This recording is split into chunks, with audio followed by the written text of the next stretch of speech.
La epístola de Pablo a Tito. Tito era un griego seguidor de Jesús, quien durante años fue un confiable colaborador y compañero de viaje de Pablo. Él había ayudado a Pablo en varias situaciones críticas en el pasado, y en esta carta descubrimos que Pablo le había asignado la tarea de ir a Creta, una gran isla en la costa de Grecia, para restaurar el orden en una red de iglesias en las casas. La cultura cretense era conocida en el mundo antiguo. Una de las palabras griegas para mentiroso era cretizo, ser cretense. Estas personas eran infames por su traición y avaricia. La mayoría de los hombres en la isla habían servido como soldados mercenarios al mejor postor, y las ciudades de la isla eran conocidas por ser inseguras, plagadas de violencia y corrupción sexual. Sin embargo, la isla de Creta tenía muchos puertos estratégicos que servían a ciudades por todo el mar Mediterráneo en la antigüedad. Así que, desde la perspectiva de Pablo, Creta era el lugar perfecto para empezar una red de iglesias. Ahora, no conocemos los detalles, pero de alguna manera esas iglesias cayeron bajo la influencia de líderes cretenses corruptos. Ellos decían ser cristianos, pero estaban arruinando las iglesias. Por lo que Pablo encargó a Tito la tarea de ir allí y ordenar las cosas. Esta carta proveyó las instrucciones. Tiene un diseño bastante sencillo. Después de una breve introducción, Pablo le da a Tito instrucciones claras acerca de sus tareas en la iglesia. Después, le ofrece lineamientos acerca de una nueva clase de hogar y sobre la nueva humanidad que el Evangelio podría crear en esas comunidades cretenses. Después, Pablo cierra la carta con algunos saludos finales. Entonces, Pablo inicia la carta recordándole a Tito que su mensaje como apóstol es sobre la esperanza de la vida eterna. Esto es, la vida de la nueva creación que está disponible desde ahora a través de Jesús, el Mesías. Y esta esperanza fue prometida hace mucho tiempo por el Dios que no miente. Ahora, este pequeño comentario inicial introduce un tema importante que se encuentra en toda la carta. Uno de los problemas en las iglesias cretenses era que habían mezclado sus ideas sobre Jesús, el Dios cristiano, con sus ideas sobre los dioses griegos con los que crecieron, específicamente con Zeus, su dios principal. Los cretenses decían que Zeus nació en su isla y les encantaba contar historias y mitologías acerca del carácter corrupto de Zeus. Él seduciría a las mujeres y mentiría para salirse con la suya. Así que Pablo quiere ser muy claro. El Dios revelado a través de Jesús es totalmente diferente a Zeus. Sus rasgos de carácter principales son la fidelidad y la verdad, lo que significa que la manera de vivir cristiana también practicará la verdad, lo cual será un gran reto para estos cretenses. Pablo entonces encarga a Tito con una tarea en dos partes. Dice que lo primero será designar nuevos líderes para cada comunidad de iglesia. Un equipo al que llama ancianos, esposos o padres maduros, cuya manera de vivir sea totalmente diferente a la cultura cretense. Ellos deben ser conocidos por su integridad, su devoción completa a Jesús, su dominio propio y su generosidad tanto en sus familias como en la comunidad en general. Y estos nuevos líderes deben enseñar las buenas nuevas acerca de Jesús y reemplazar a los líderes corruptos que necesitan ser confrontados. Esa es la segunda tarea de Tito. Pablo identifica a los falsos maestros como esos de la circuncisión.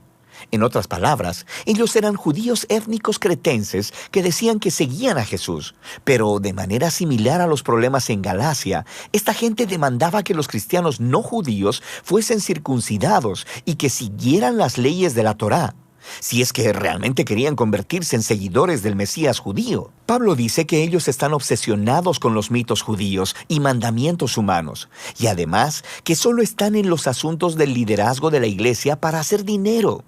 Así que Pablo, en un movimiento brillante, toma una cita de un antiguo poeta cretense, Epiménides, quien fue muy franco y honesto sobre el carácter de su propia gente.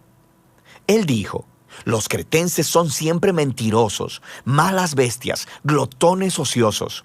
Ellos borran las líneas entre lo verdadero y lo falso, entre el bien y el mal, y lo único que les importa es el dinero». Así que, aunque estos líderes dicen conocer a Dios, su manera cretense de vivir lo niega. Se debe tratar con ellos, y esto lleva a Pablo a la siguiente sección. Debido a estos líderes corruptos, muchos cristianos de estas iglesias ahora tienen hogares y vidas personales que son un desastre total. Y en 3 ocasiones diferentes, Pablo resalta el resultado de esta situación, que el mensaje de Jesús es desacreditado. Sus vecinos no cristianos ahora tienen buenas razones para hacer acusaciones malvadas. Y todo esto hace que la enseñanza de Dios, nuestro Salvador, no sea atractiva ni persuasiva para nadie. Así que Pablo describe el hogar cretense ideal, que es devoto de Jesús. Debían ser hombres y mujeres ancianos, llenos de integridad y dominio propio, para que puedan ser modelos de carácter para los jóvenes. Y las mujeres jóvenes no deberían estar teniendo sexo casual y evitando el matrimonio, como estaba de moda en la Creta de ese tiempo, sino más bien deberían buscar compañeros fieles para poder criar familias estables y saludables. Y los hombres jóvenes deben hacer lo mismo. Deben ser conocidos como ciudadanos sanos y productivos. Los esclavos cristianos en Creta estaban en una posición única, porque sabemos que por causa del Evangelio eran tratados como iguales en las comunidades eclesiásticas de Pablo. Sin embargo, existía el peligro de que ellos usaran esa igualdad como un permiso para faltarle el respeto a sus amos, y luego asociarse con las rebeliones de esclavos, lo que también desacreditaría el mensaje cristiano. Aquí podemos ver a Pablo negociando una línea muy delgada.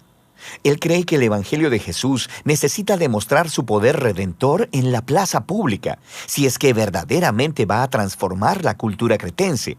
Y eso no va a suceder a través de la agitación social o de que los cristianos se aíslen de la vida urbana. El mensaje cristiano será convincente para los cretenses cuando los cristianos participen completamente en la vida pública, cuando sus vidas y hogares se vean similares a los demás a primera vista y que después de mirarlos atentamente, sus vecinos descubran que los cristianos, por su devoción a un Dios totalmente diferente, viven bajo un sistema de valores totalmente diferente.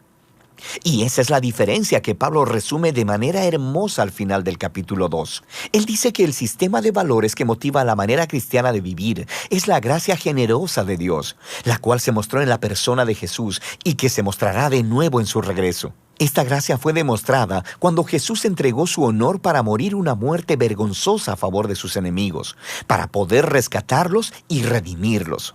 Y esta es la misma gracia que llama al pueblo de Dios a decir no a las maneras corruptas de vivir, las cuales son inconsistentes con el amor generoso de Dios. Pablo luego pasa del hogar cristiano a una visión de los cristianos viviendo como nuevos humanos en la sociedad cretense. De toda la gente en Creta, los cristianos deben ser conocidos como los ciudadanos ideales, apacibles, generosos, obedientes a las autoridades, conocidos por buscar el bien común.